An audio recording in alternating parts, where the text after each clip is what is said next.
Alright guys, so today is another how I fish video. I like to call them how I fish rather than how to fish because I don't want to be prescriptive.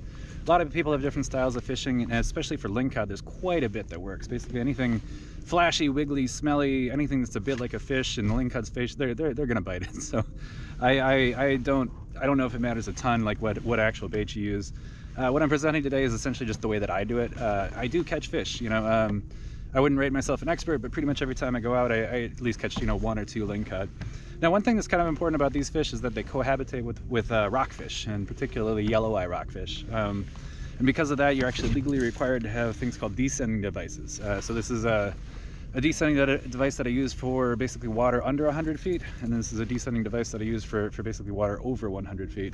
The reason I carry both is that I'm actually halibut fishing today. So when you're halibut fishing, sometimes you're in 300 feet of water, and because of that, I'd rather not use this.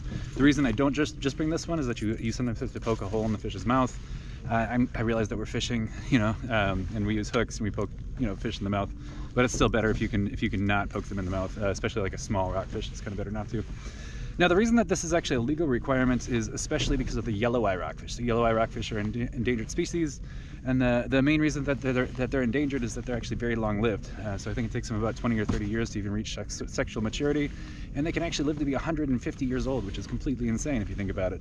There could be a fish under me right now that was hatched in 1874. As insane as that is, they lived through the entire 20th century, you know.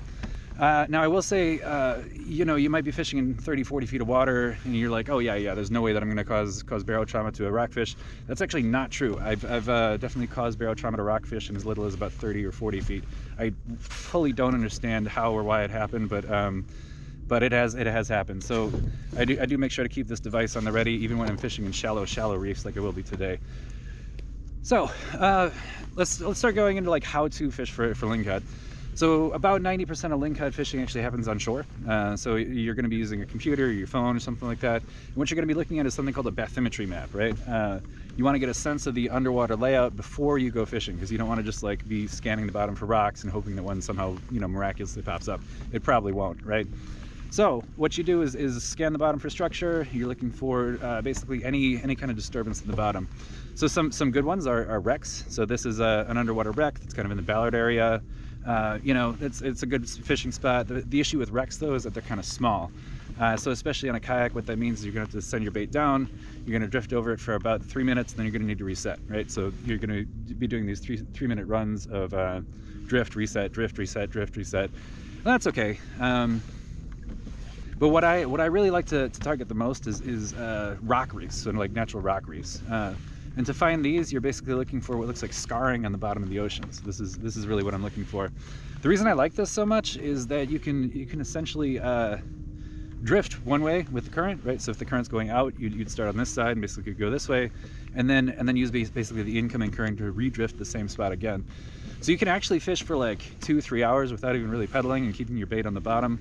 And it tends to just be a very like pleasant, easy fishing trip if you can manage to find this type of structure. Unsurprisingly, that's basically what I'm fishing today. I'm going to be fishing an underwater rock reef in basically the Clallam Bay area. All right, so this is what I prefer for terminal tackle. I have a feeling there's going to be a lot of comments about what to actually use for lingcod. This is what works for me. You know, obviously there's a ton of stuff that you can use. You can use live greenling, you can use live flounder. I know jigs work. I've caught them on hoochies, believe it or not. Like salmon trolling for salmon trolling around a wreck. I've actually caught lingcod on a hoochie before. This is kind of my preferred method. So this is an 8-inch. I think it's called the New Penny Grub. But the main thing is to have like a brown side and then kind of a white side. The white side I feel like is probably pretty important, because you know most fish actually have like a dark top and a white bottom. So what you want to do is kind of mimic that as much as possible, especially these shallow water conditions. I'm probably fishing in like 52 feet of water. So with that, let's actually get to a reef and start fishing.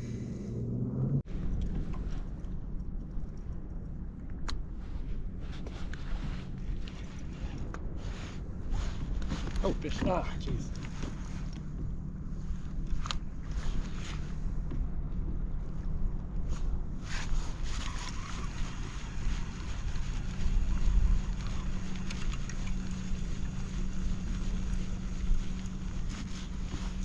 Oh, got it on the way up. Got it. Oh, come on.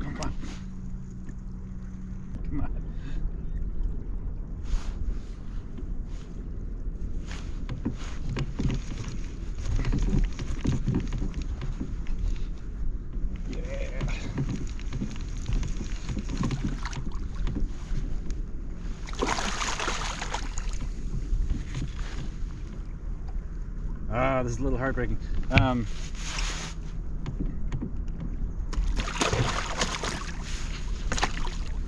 So I'm in water where rockfish possession is legal, and that was a nice blue rockfish. But I'm planning on fishing for halibut later, and basically you're not allowed to possess fish that would be illegal to retain in the areas that you're fishing. So because I'm planning on fishing in water that's over 300 feet deep, it actually would be illegal for me to have a rockfish aboard.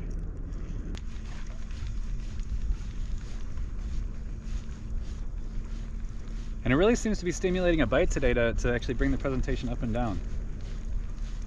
So far all rockfish, but this should work also for LINGCOD.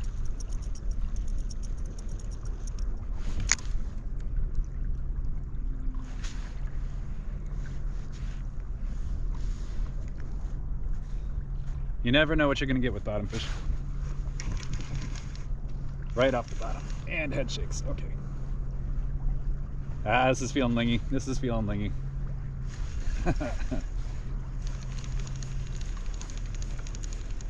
Oh, rockfish.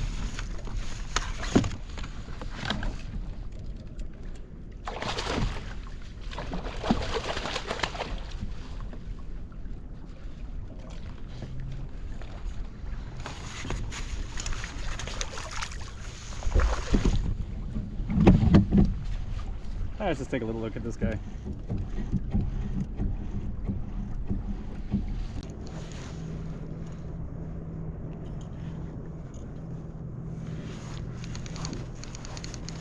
Oh, kelp. I see.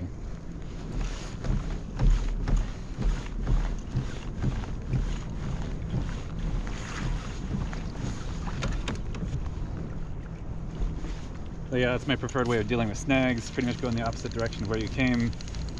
Give it a couple tugs and it usually works okay.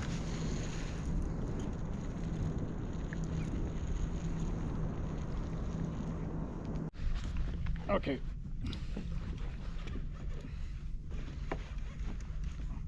Literally the second I hit bottom, I'm on something.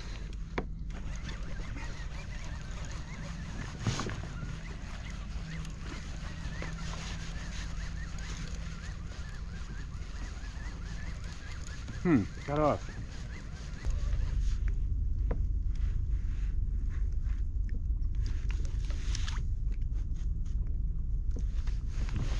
I'm gonna redo some of that drift actually.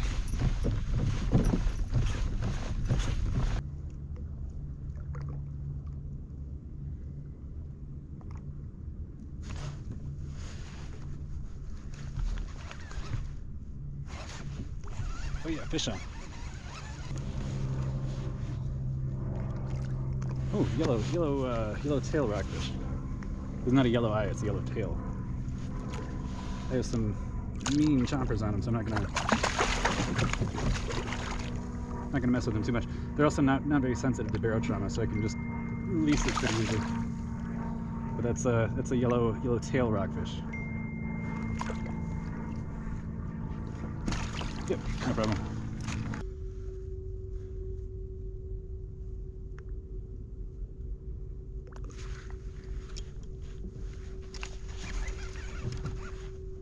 Oh, that's a fish.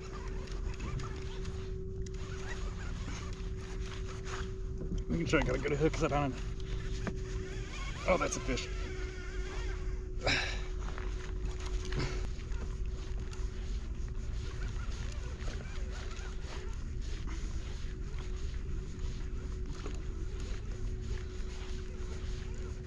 Well, I didn't feel a major change in pressure, but it's feeling light now.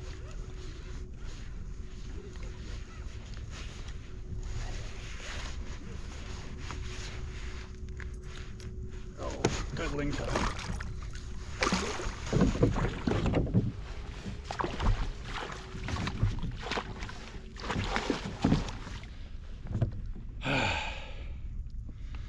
All right. Sweet. Maybe an 8 to 10 pound LINGCOD. And the copper pipe strikes again. This was caught on a copper pipe. Little hairy trying to land it. This is yeah, difficult water to land them on. Man, this is a good fish. So it's probably gonna be my one LINGCOD for today, but that is a decent one.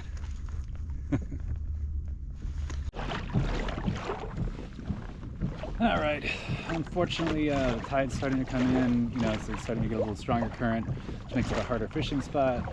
I also really don't want that fish spoiling, and then we actually have we have hazardous weather coming in. It's going to be way too hot and way too stale of air to have a dry suit on, so I'm going to actually avoid the heat hazard and head to shore now. Pretty cool to finally get like a deep water catch. I'm going to troll my way back for salmon just for the fun of it. I've been seeing salmon jumping left and right. Some of them look like they're like 12, 15 pounds. So I'm curious if I can entice something like that on the hook.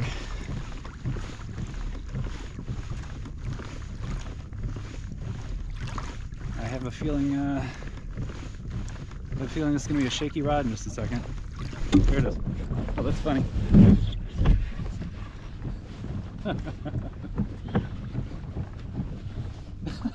Okay.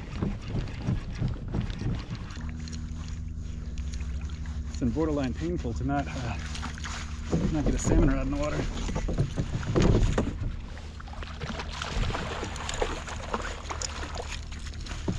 We have a wild fish. Pretty sure it's a coho, but it's wild. Alright guys, fishing is one of those funny things. Whenever you shoot the intro to a video, you're really kind of taking a guess, right? So this definitely was not the video that I thought that I would film today, but that's completely fine. You know, fishing is fishing. I do hope you got some tips out of it. So you know, again, what worked is basically find structure, right? So in this case, I had a fairly good luck by a rock reef. So by drifting over a rock reef with that 8-inch grub. Eventually I couldn't resist going out into deeper water that had like both halibut and LINGCOD, and caught that pretty decent sized LINGCOD that I showed you a little bit earlier. I do like to bring a couple methods with me at a time. You know, if salmon is open and you're going from spot to spot anyway, you might as well have a salmon line in the water, and that worked super well today. So what used to be kind of like a far-fetched pipe dream of getting 1,000 subscribers and actually like monetizing the channel to donate money to Oceana is turning into what almost feels like an inevitability. I've probably gained about 200 subscribers this last month, and so I really appreciate the support. I hope that videos like this are helpful for you, so please do, you know, like, comment, and subscribe below. Thank you for watching.